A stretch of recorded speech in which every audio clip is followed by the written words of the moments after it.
And if ending a broken system is where we've got to start, then let's get going. Because the self-so maintenance of America, the 47 million uninsured in America, the 37 million who live in poverty, they can't wait. And Doug spoke about this earlier. But we have a trade system in America that does not work.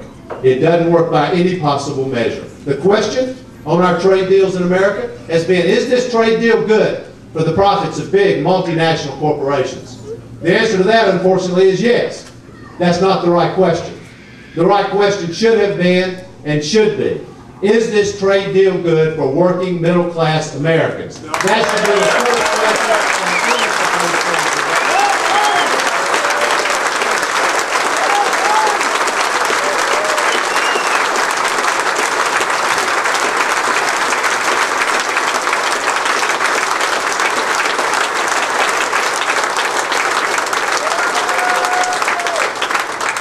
Tell you when I'm President of the United States, any trade deal that's proposed to me, that will be the question. And there will never be a trade agreement signed while I'm President that doesn't have real labor standards, real environmental standards, that I will enforce. We will put a stop to the currency manipulation that the Chinese are engaged in, and we're going to close these tax loopholes that give tax breaks to American companies who are going overseas and taking American jobs with them.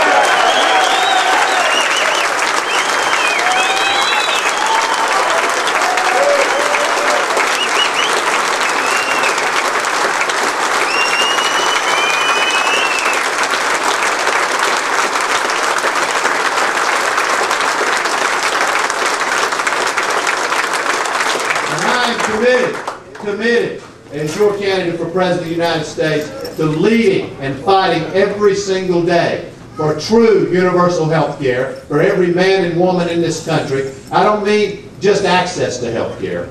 I don't mean affordable health care. Those are weasel words. I mean universal health care controlled by law for every man and woman in this country. You should not be negotiating. You should not have to negotiate in your collective bargaining sessions over health care. You ought to be negotiating over decent wages. You ought to be negotiating over pension protection. And by the way, on that subject, pension protection, I got a simple rule that ought to be the law in the United States of America. Here's the rule. The CEO and chairman's pension, golden parachute, compensation ought to be treated by law exactly the same as the lowest paid worker at the company.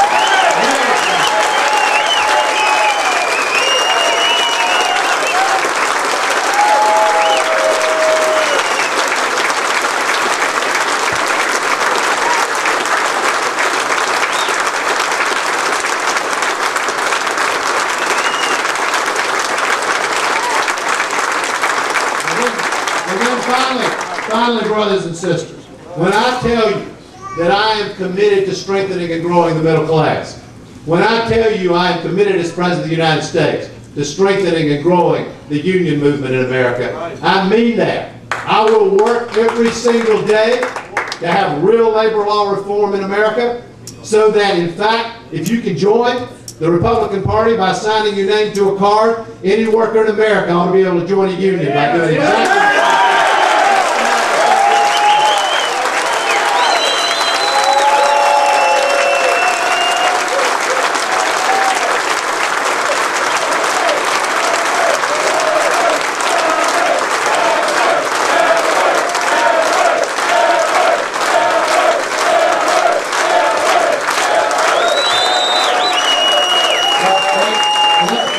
you from sitting down, you might as well stay up.